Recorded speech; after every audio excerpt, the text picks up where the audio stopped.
Assalamualaikum warahmatullahi wabarakatuh.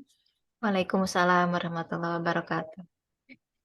Innal hamdalillahi nahmaduhu wa nasta'inuhu wa nastaghfiruhu wa na'udzu billahi min syururi anfusina wa min sayyiati a'malina may yahdihillahu fala mudhillalah. Rabbi shrah li sadri wa yassir li amri wahlul 'uqdatam min lisani yafqahu qawli amma ba'du. Alhamdulillah, puji syukur kita panjatkan kehadirat Allah Subhanahu wa Ta'ala yang pada pagi hari ini memberikan nikmat iman, nikmat Islam, nikmat istiqomah, juga nikmat kesehatan ya. Karena pada akhir-akhir ini banyak sekali ya saudara-saudara kita, baik orang tua maupun putra-putrinya yang sakit. Mudah-mudahan jamaah ngaji subuh semuanya diberikan kesehatan, kelimpahan rahmat dan kemurahan rezeki dari Allah Subhanahu wa taala. Amin ya rabbal alamin. Salawat dan salam tak lupa kita limpahkan kepada junjungan kita Nabi besar Muhammad Sallallahu Alaihi Wasallam serta keluarganya, para sahabatnya dan para pengikutnya yang setia hingga akhir zaman. Dan termasuk juga kita diberikan nikmat anugerah berkeluarga, berumah tangga ya, memiliki pasangan, suami istri. Ini juga suatu hal yang harus kita syukuri dan kita jaga supaya tidak terjadi prahara rumah tangga seperti yang sedang marak kata Mbak Milda tadi ya. Akhir-akhir ini ada perselingkuhan yang sangat marak dan memang betul sekali Mbak Milda, beberapa hari kemarin juga saya sering dapat curhat beberapa kasus juga gitu ya dari pasangan-pasangan yang selingkuh, baik yang selingkuh itu suami maupun istri. Jadi jangan dikira ini yang selingkuh hanya para suami ya, bahkan sekarang itu marak juga yang selingkuh itu adalah istri. Naudzubillahi min dzalik, mudah-mudahan keluarga-keluarga kita dijaga semuanya dari prahara seperti itu ya, karena konon katanya selingkuh ini ya, selingkuh ini ibaratnya kalau sebuah kejahatan itu adalah kejahatan yang paling tidak termaafkan di dalam rumah tangga gitu ya. Kalau konflik rumah tangga yang ya pertengkaran, ketidakharmonisan ataupun masalah ekonomi mungkin masih bisa menata hati, masih bisa sedikit memaafkan gitu ya. Tapi kalau sudah kasusnya ini adalah pengkhianatan atau perselingkuhan, ini berat sekali. Apalagi kalau yang selingkuh itu suami atau laki-laki dan yang menjadi korban atau pasangan yang diselingkuhi ini adalah wanita, karena kita tahu wanita adalah makhluk yang didominasi oleh perasaan sehingga sakit hatinya itu seperti luka tak berdarah katanya gitu ya. Jadi berat sekali menerima ujian rumah tangga berupa perselingkuhan. Kalau ujian-ujian yang lain masih bisa ya diatasi gitu ya. Tapi kalau perselingkuhan ini ibaratnya seperti kejahatan yang paling berat lah gitu ya. Ujian yang paling berat di dalam pernikahan. Jadi mudah-mudahan pembahasan kita kali ini pertama juga untuk mendudukkan perkara supaya tidak salah dalam menyikapi perselingkuhan ya. Karena saya lihat di dunia maya terutama ya, netizen itu aduh banyak sekali ya sesat-sesat pikir yang berkaitan dengan perselingkuhan ini. Banyak yang mendukung peselingkuh, banyak yang mendukung pernyataan-pernyataan yang kurang tepat gitu ya. Kemudian juga supaya kita bisa mencegah ya, karena kita tidak tahu ya namanya setan itu menggoda rumah tangga, supaya kita bisa mencegah jangan sampai perselingkuhan itu terjadi di dalam rumah tangga kita. Dan bagi rumah tangga yang sudah ada tanda-tanda perselingkuhan atau sudah digoda dengan perselingkuhan ini, mudah-mudahan juga bisa memiliki jalan keluar yang sesuai dengan Islam, karena ada juga yang memilih jalan keluar yang tidak Islami gitu ya. Oke, untuk lebih lengkapnya coba saya share ini ya.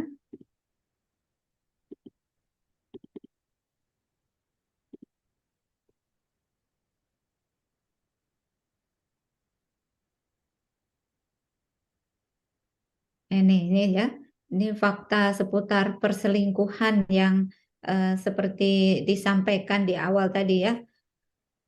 Ini ada ungkapan katanya selingkuh itu selingan indah keluarga utuh ya. Tentu ini juga pernyataan yang menyesatkan ya. Eh, nggak ada indahnya, paling indahnya sesaat mungkin ya, dan keindahan semu yang pasti banyak terjadi itu keluarga runtuh itu sudah jamak lah yang paling banyak terjadi akan seperti itu. Nah, kemudian seperti judul kita hari ini ya, memang kemarin tuh di dunia maya cukup banyak ya muncul para pelakor-pelakor atau peselingkuh-peselingkuh ya, khususnya wanita yang kata Mbak Milda tadi, ya Allah zaman sekarang itu nggak ada rasa malu ya, mereka juga justru dengan bangga mengatakan kamu yang dinikahi, aku yang dinafkahi gitu kan, seolah-olah bangga bahwa tanpa dinikahi pun seorang wanita yang menjadi simpanan atau selingkuhan ini udah dapat materi, bahkan materinya jauh lebih banyak gitu ya dibandingkan istri sahnya. Jadi enggak, akhirnya muncullah pandangan permisif gitu ya, permisif atau serba boleh bahwa oh berarti nggak perlu nikah gitu ya, nggak perlu nikah. Yang penting kita cari laki-laki yang kaya gitu, yang bisa memberikan materi itu. Nah, padahal sebetulnya nafkah itu adalah konsekuensi dari sebuah pernikahan yang sah. Tanpa ada nikah, ya tidak ada istilah nafkah gitu ya, nafkah dari suami karena nafkah itu dari suami sah kepada istri sah. Sehingga netizen atau konten kreator pun juga ada yang membuat konten sadar lu para apa namanya selingkuhan ini, kamu tuh nggak dapet nafkah, kamu tuh dapetnya upah gitu ya. Jadi ada bantahan gitu juga. Iya, upah karena melayani suami orang. Nah, untuk bilang minzalik ya. Jadi apa bedanya dengan wanita tunasusila gitu ya? Hanya mungkin pelanggannya tetap suami orang. Tapi yang nggak tahu juga apakah pelanggannya tetap. Jangan-jangan dia jadi selingkuhan banyak suami juga gitu kan. Nah, untuk bilang minzalik. Jadi yang diterima itu bukan nafkah tapi upah gitu kan. Dan memang faktanya ada ya suami-suami yang ketika sudah tidak cinta lagi sama istrinya, ngasih uang belanja ke istri begitu pelitnya, tapi kalau keselingkuhannya royal ya nggak hitungan gitu. Nah ini juga fakta di tengah-tengah masyarakat yang harus kita luruskan juga dan menjadi keprihatinan ya. Nah, tapi yang lebih memprihatinkan lagi ada ya istri ya, bahkan ini seorang public figure, influencer yang cukup banyak juga penggemarnya, ketika dia diselingkuhi oleh suaminya ya, dia mengatakan ya biar saja suami selingkuh, yang penting nggak bangkrut gitu ya. Ketika ditanya pilih suami selingkuh atau suami bangkrut ya, jadi dia pilih ya mendingan selingkuh deh daripada suami bangkrut gitu kan. Jadi dia bahkan mengatakan ya lebih baik suami selingkuh daripada poligami itu. Nah tentu ini pandangan yang keliru ya. Ya kalau dibandingkan dengan selingkuh yang tidak sah melanggar syariat ya, dibandingkan dengan poligami ya tentu poligami adalah suatu pernikahan yang sah sesuai syariat ya. Nah ini tentu dilandasi oleh paradigma materialisme bahwasanya menikah itu hanya sekedar materi ya, sehingga ketika pasangan bermaksiat kemudian didiamkan, cenderung ada permakluman atau pembiaran, yang penting uang nafkah jalan terus, yang penting materi tidak berkurang ya. Nah ini kan tentu suatu hal yang menyesatkan, dan yang lebih memprihatinkan adalah saya baca komentar-komentar netizen ya, itu malah mendukung gitu ya, mendukung sikap istri yang demikian. Iya benar, biarin aja ya suami banyak tingkah di luar, yang penting nafkah tetap jalan, yang penting materi kita kuasai dan seterusnya gitu. Jadi ini menunjukkan betapa rusaknya pemikiran di tengah-tengah masyarakat. Masyarakat semakin permisif, semakin memaklumi perilaku kemaksiatan, bahkan ya ketika itu terjadi di dalam rumah tangga ya, mereka cenderung ya sudahlah biar saja ya. Yang penting tidak terjadi ya istilahnya yang penting suami tetap nggak ninggalin saya, masih nafkahin saya gitu. Nah ini saya memperhatikan, jadi pola pikir masyarakat pun akhirnya rusak oleh opini-opini sesat seputar perselingkuhan seperti ini ya. Sampai-sampai karena maraknya perselingkuhan, kemarin marak juga yang namanya tes kesetiaan pasangan. Jadi seorang istri sengaja menyewa wanita, ya wanita-wanita cantik yang dibayar untuk menggoda para suami atau menggoda suaminya ya supaya ketahuan nanti sebenarnya suami saya setia atau enggak. Nah ini saking mungkin cemas atau saking khawatirnya ya suami selingkuh itu sampai begitu. Nah ini solusi yang diambil tentu solusi yang ya semakin menimbulkan masalah juga gitu kan. Solusi yang tidak memberikan penyelesaian tapi justru memancing masalah dan tentu juga ini melanggar syariat gitu ya. Bahkan ada juga ya yang sampai menyewa detektif swasta ya. Jangan salah, sekarang itu ada, dulu pernah ada artikelnya di Jawa Post itu ya. Detektif swasta yang sengaja menguntit ya orang-orang yang diduga berselingkuh. Jadi memata-matai pasangan. Nah, ini kan padahal konsep tajasus di dalam Islam ini kan juga tidak boleh gitu ya. Kemudian yang kemarin baru viral juga ya, kadang-kadang atau mungkin sering juga ya, solusi yang diambil bagi para istri ataupun suami yang mengetahui ya pasangannya selingkuh itu adalah mereka rame-rame menggerebek pasangannya saat berduaan dengan selingkuhannya atau saat berzina di hotel atau di mana gitu ya. Kemudian memvideokan dan memviralkan. Nah, ini betapa rusaknya ya struktur sosial di masyarakat kita ya. Bahkan ujian dalam rumah tangga berupa perselingkuhan ini pun semakin marak dan juga muncul solusi-solusi yang bukannya menyelesaikan masalah, bahkan ini juga menimbulkan masalah yang baru ya, membuka aib pasangan, ya melakukan tajasus, bahkan menyewa wanita untuk menggoda ini kan juga melanggar syariat ya. Maka ini harus kita dudukkan bagaimana ya supaya tidak terjadi dan kita sepakati dulu ya makna atau definisi selingkuh itu artinya seseorang yang sudah punya pasangan sah tapi kemudian menjalin hubungan tidak sah di belakang pasangannya ya yang pasangan sahnya tidak tahu ya dan hubungan selingkuh ini tentunya hubungan yang bersifat jinsiah atau didorong oleh hawa nafsu syahwat dorongan biologis dorongan gorizah nau ya, bukan sekedar hubungan muamalah atau hubungan pertemanan.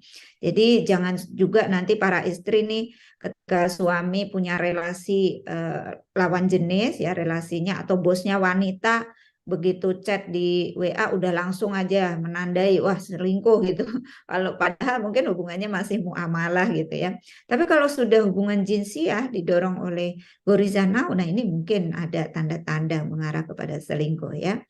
Nah, kemudian apakah poligami itu selingkuh karena selingkuh itu dianggap sebuah pengkhianatan, ketidaksetiaan. Jadi kalau nikah lagi tandanya nggak setia. Nah, ini tentu kita kembalikan kepada syariat ya. Kalau selingkuh itu artinya menjalin hubungan tidak sah, sedangkan poligami itu menikahi lebih dari satu wanita, maksimal 4 wanita, dan pernikahan yang sah ini tentu dibolehkan oleh syariat.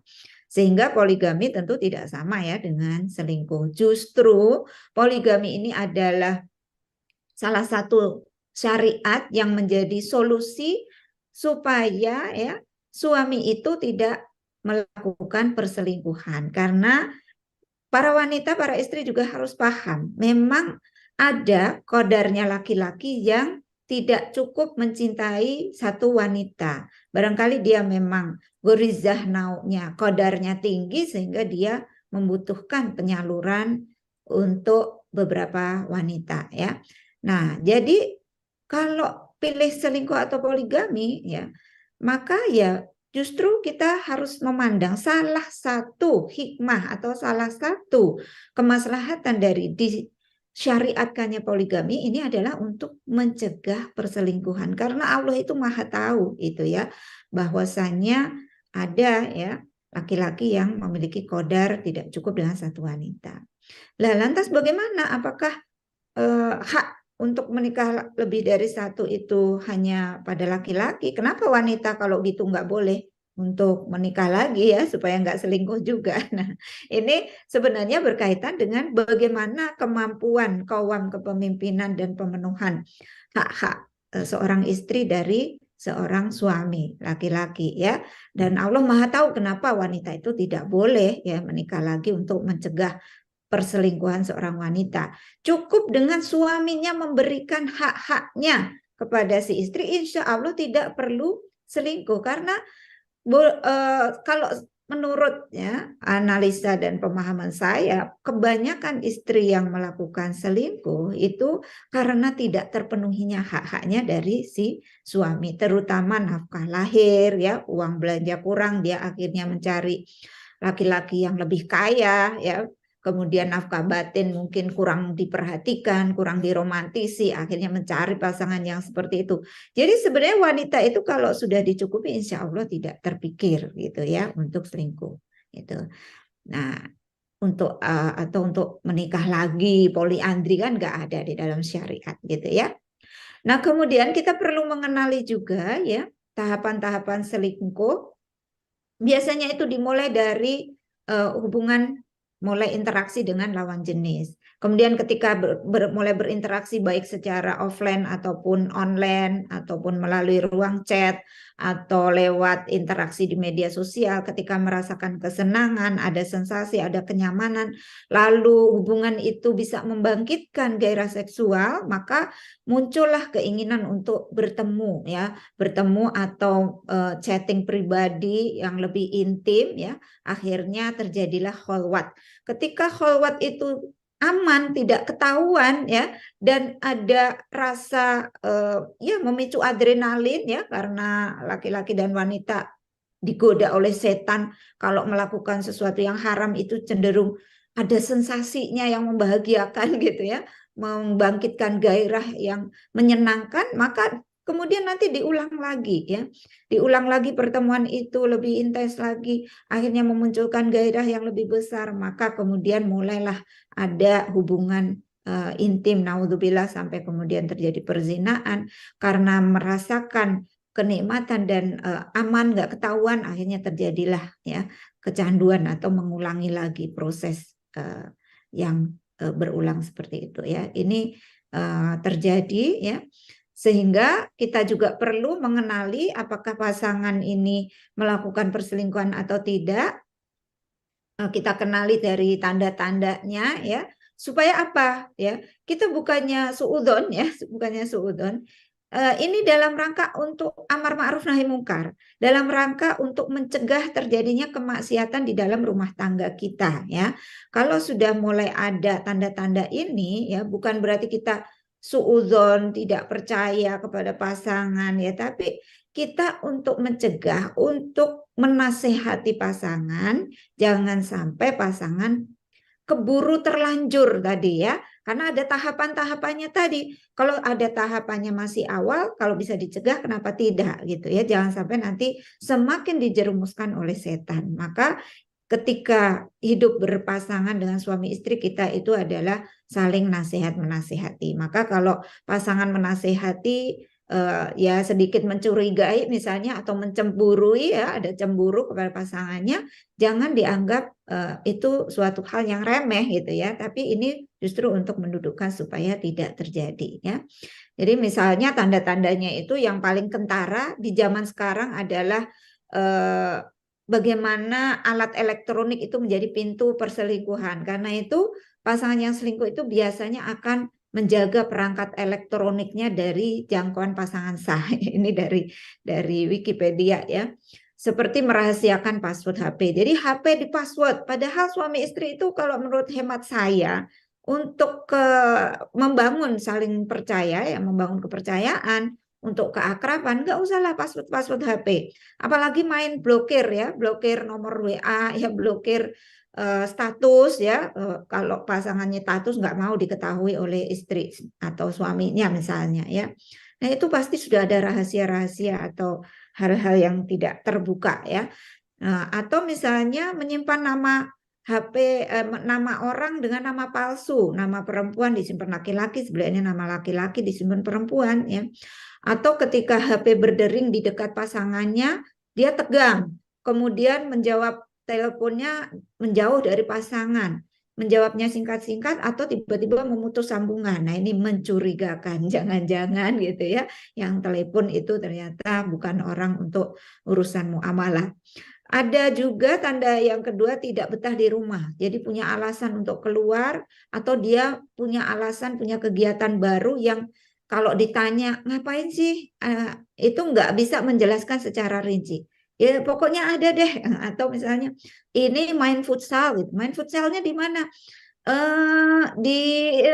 Nah itu ya. Jadi udah mulai ya ada kata-katanya yang tidak bisa menjelaskan secara rinci ya. Atau pasangan sering membatalkan janji secara mendadak tanpa alasan yang jelas atau alasan yang dibuat-buat. Kemudian playing victim, jadi dia menyudutkan pasangan, menyalahkan pasangan. Jadi dia berselingkuh ya karena menganggap ya pasangannya itu tidak memberikan apa yang dia inginkan, seolah-olah dia sebagai korban dari pernikahan yang tidak harmonis ya.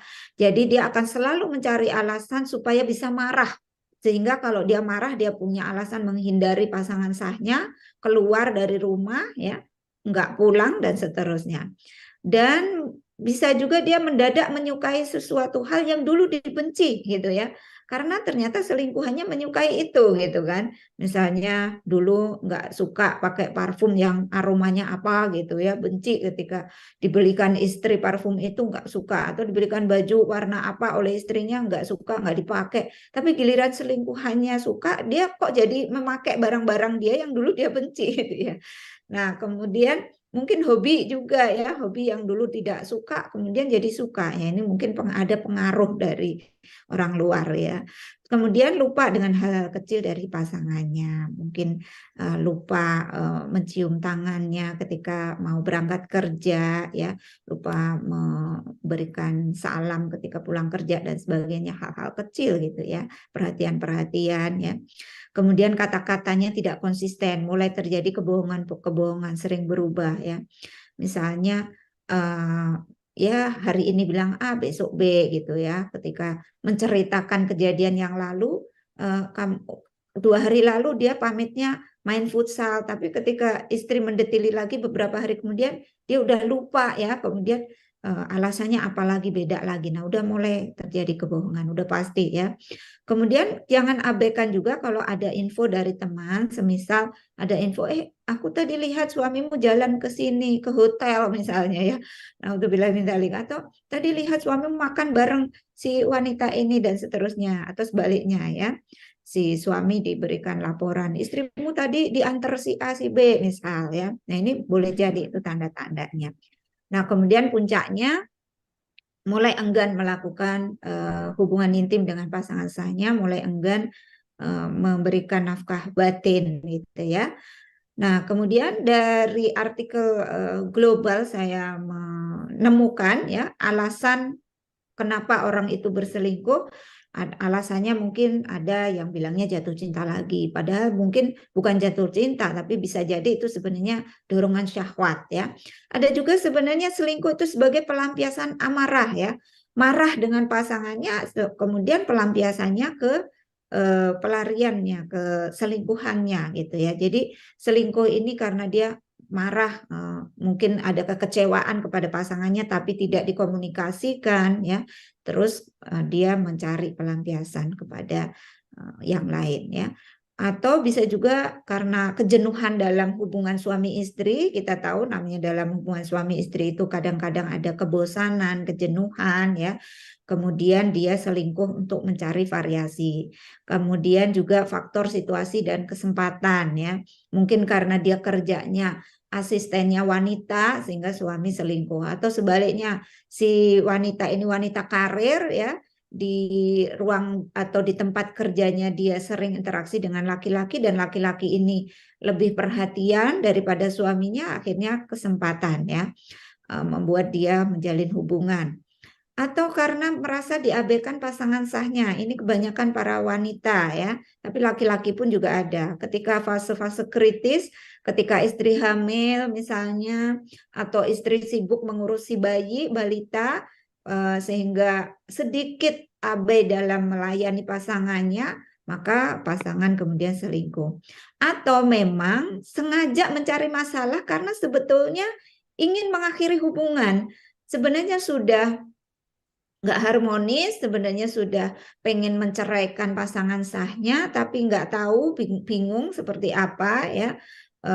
Dan akhirnya cari masalah gitu ya. Ini memang orang cari perkara gitu ya. Kemudian memilih selingkuh. Jadi kita perlu juga ya kalau kita mau introspeksi dalam hubungan dengan suami istri, khususnya ini yang berada di fase-fase kritis ya, fase kritis dalam rumah tangga. Kenapa hubungan saya dengan suami kok nggak harmonis? Kenapa komunikasi tersendat? Kenapa rasanya pernikahan ini kok kayak ada titik jenuhnya dan seterusnya. Nah, ini silahkan ya diintrospeksi, barangkali ya kita bisa mencegah supaya tidak terjadi perselingkuhan dan mencari solusi ya supaya tidak ada kemaksiatan dalam rumah tangga kita. Nah, kemudian kalau kita bicara faktor penyebab atau pemicu perselingkuhan, tentu ini penyebabnya sangat personal ya. Mungkin ada alasan-alasan tadi itu ya, sangat personal. Tetapi kalau boleh ya kita bagi menjadi dua saja, sebetulnya penyebabnya itu bisa internal dari dalam individu yang melakukan selingkuh tadi, dan juga faktor eksternal, faktor luar, sistemik yang juga mendukung adanya maraknya perselingkuhan. Secara individu, sebenarnya penyebab utamanya itu hanya ini ya, orang yang tidak godul basor atau lemah imannya sehingga tidak terikat perbuatannya itu dengan hukum syara ya. Sebenarnya selingkuh itu mulainya itu dari mata ya, dari mata turun ke hati gitu ya. Nggak godul basor. Sebenarnya kalau suami godul basor, istri godul basor ya, tidak melihat aurat, tidak melihat pemandangan yang membuat gairah seksual atau syahwatnya itu bangkit ya, memalingkan pandangan dari itu, udah selesai, nggak akan terjadi kelanjutannya karena tahapan perselingkuhan itu tadi ya, awalnya itu dari pandangan ya, dari pandangan memandang yang disertai dengan syahwat. Maka kalau masing-masing godul basor udah selesai sebenarnya ya. Makanya kemarin saya baru baca artikel tuh, ada seorang syekh yang dilaporkan, atau ada seorang suami yang mengadu kepada syekh ya, istri saya itu dulu cantik, menyenangkan, tapi setelah saya nikahin sekian tahun, ada lagi wanita di luar sana yang lebih cantik dari istri saya, lebih menggairahkan gitu. Nah, itu kuncinya apa? Ya karena tidak godul basor ya, sehingga syekh itu mengatakan seandainya seluruh wanita di dunia ini kau nikahi, lama-lama nanti anjing-anjing liar itu kau lihat lebih menggairahkan daripada istrimu gitu ya. Itu karena tidak tidak godul basor itu kan setiap zaman, setiap hari ya, setiap hari itu akan selalu lahir ya wanita-wanita yang lebih cantik, lebih seksi ya. Sebaliknya juga akan selalu hadir ya.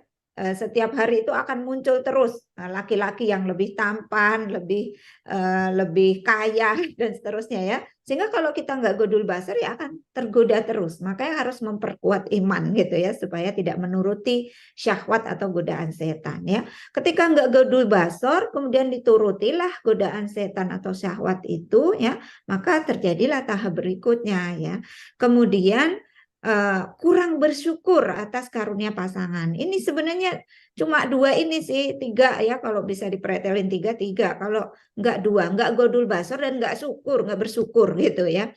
Kemudian faktor sistemik ya, kita tahu sekarang pergaulan laki-laki dan perempuan ini tanpa batas ya, akibat penerapan sistem sekuler yang memisahkan agama dari kehidupan. Laki-laki dengan perempuan terjadi interaksi yang sifatnya jinsiah, intim ya, tidak menggunakan sistem pergaulan Islam, nizam istima. Maka laki-laki dan perempuan punya kesempatan untuk saling terhubung, berinteraksi di luar konsep muamalah itu ya. Akhirnya terjadilah ya, setrum yang menyebabkan terjadi perselingkuhan ya. Apalagi ditambah berkembangnya sarana komunikasi digital, handphone ya, sekarang marak yang namanya ruang chat, WA dan seterusnya. Kemudian media sosial, orang bisa bertemu kembali ya, CLBK, cinta lama bersemi kembali, mantan-mantan yang dulu tidak terhubung sekarang bisa terhubung lagi karena ada media sosial ya. Akhirnya bangkitlah syahwat, inbox, chat, minta nomor HP dan seterusnya. Kemudian ada aplikasi-aplikasi. Nah, ini hati-hati ya buat para istri yang atau para suami juga ya. Chatting dengan lawan jenis itu tidak hanya di WA, tidak hanya di inbox DM gitu ya, tapi banyak aplikasi-aplikasi yang mereka bisa berinteraksi. Misalnya aplikasi game. Ini hati-hati buat para suami yang hobi main game ya, istrinya juga perlu sedikit wawasan tahu ya, mungkin mereka chatting-chattingnya lewat game. Karena ada satu kesamaan hobi, ada satu kesamaan kebiasaan main game nanti terhubung ya. Mereka chattingnya nggak di WA. Jadi kalau kita periksa WA-nya aman, tapi ternyata mereka saling berinteraksinya di aplikasi game misalnya ya. Kemudian aplikasi yang lain karena banyak aplikasi ya, aplikasi kencan juga ada, aplikasi karaoke ya buat suami-suami atau istri-istri yang suka berkaraoke. Karena ini saya dapat fakta juga ya, dapat fakta suaminya hobi karaoke, ketemulah pasangan karaoke di aplikasi yang pasangannya ini perempuan duet gitu kan. Nah, lama-lama sering duet akhirnya ya terjadilah gitu ya hubungan perselingkuhan itu.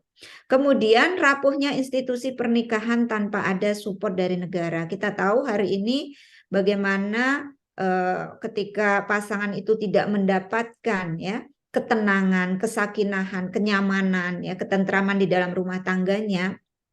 Misal karena faktor ketidaksejahteraan ya. Kalau suami memberi nafkah asal-asalan ya, atau terjadi LDR yang terlalu lama ya sehingga kurang ada nafkah batin ya, maka ya terjadilah ya perselingkuhan. Misalnya suami yang ditinggal istrinya menjadi TKW. Nah, ini kan faktor sistemik ya. Tanpa ada support dari negara, ini perselingkuhan juga semakin marak ya.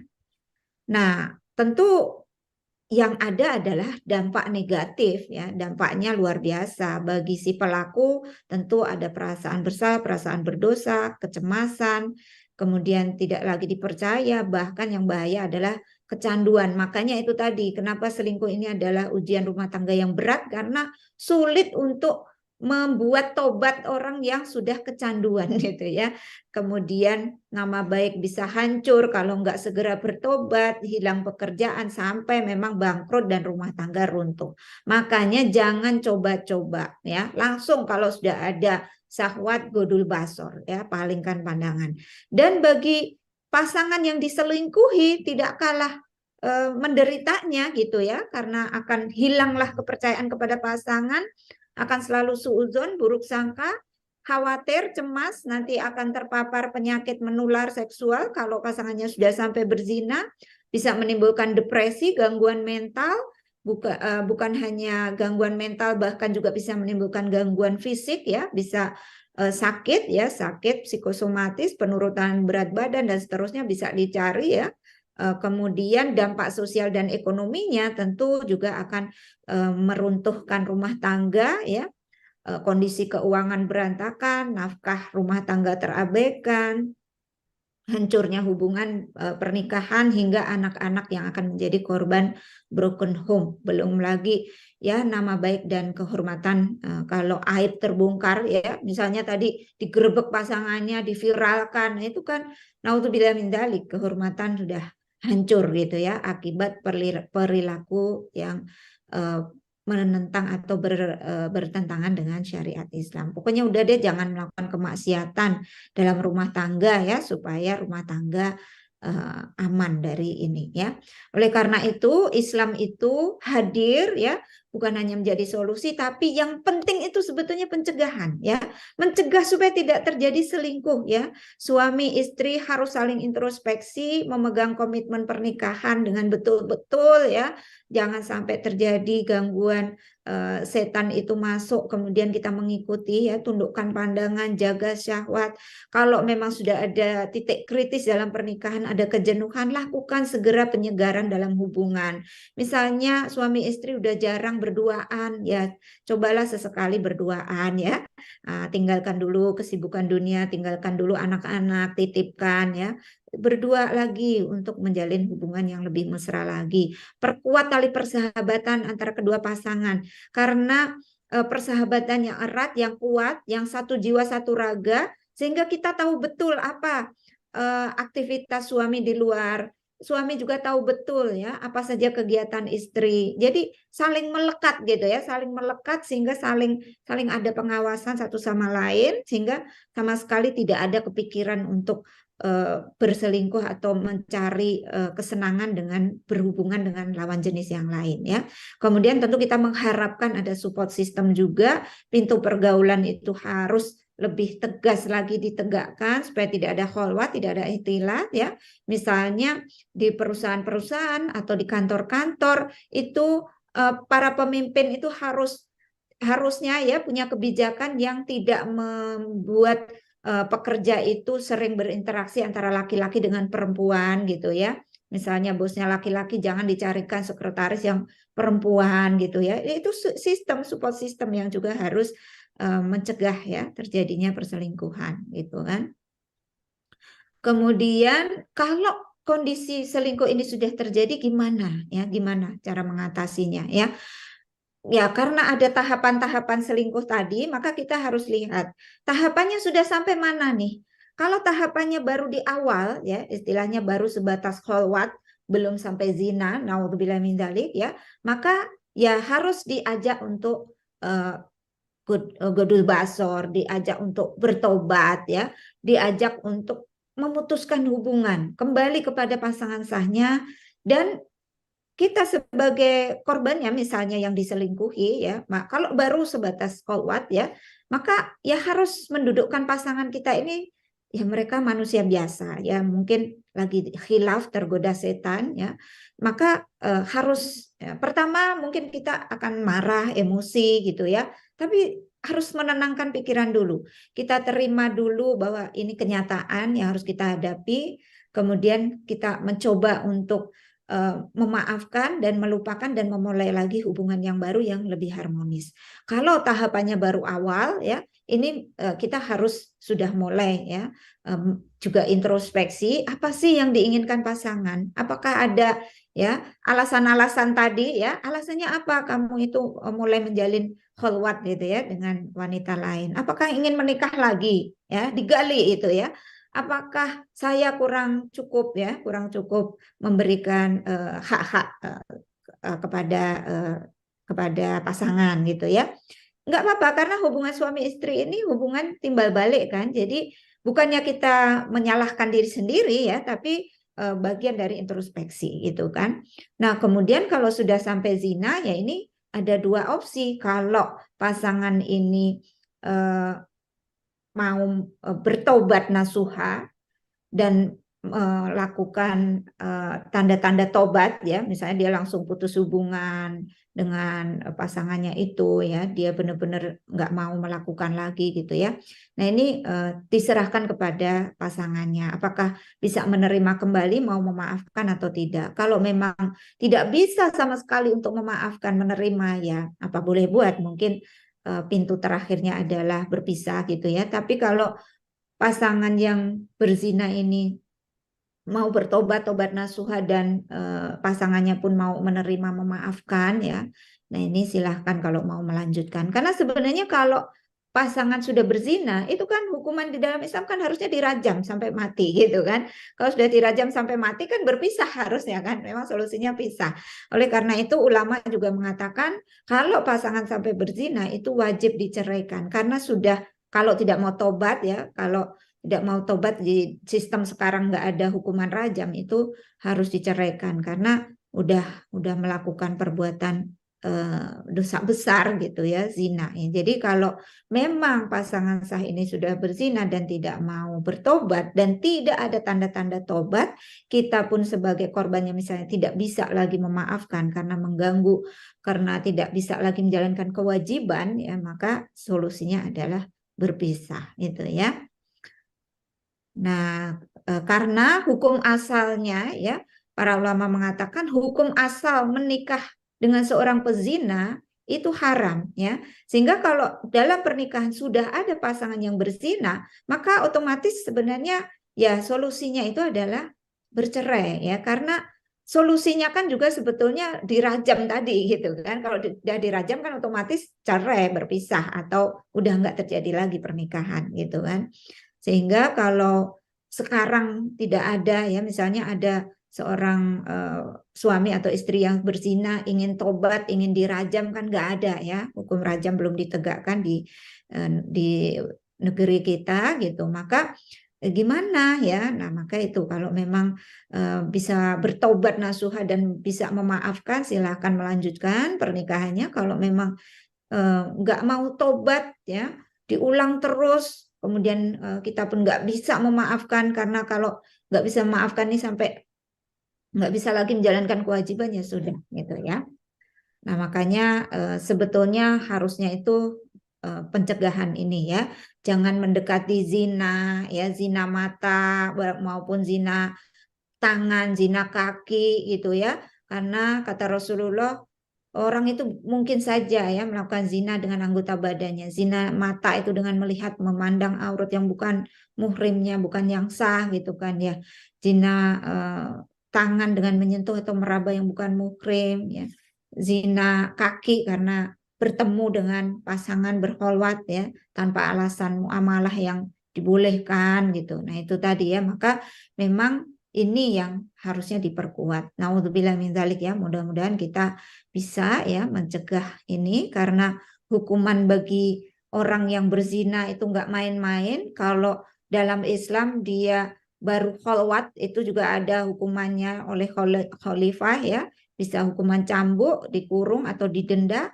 Kalau di Aceh itu misalnya ada konun jinayat tentang kholwat, itu sanksinya berupa cambuk paling banyak 10 kali, denda emas paling banyak 100 gram ya, atau nanti sesuai dengan khalifah ya, bisa juga sanksi adat ya, ini sanksi sosial ya, diusir dari kampungnya gitu kalau ketahuan zina, digerebek gitu kan ya.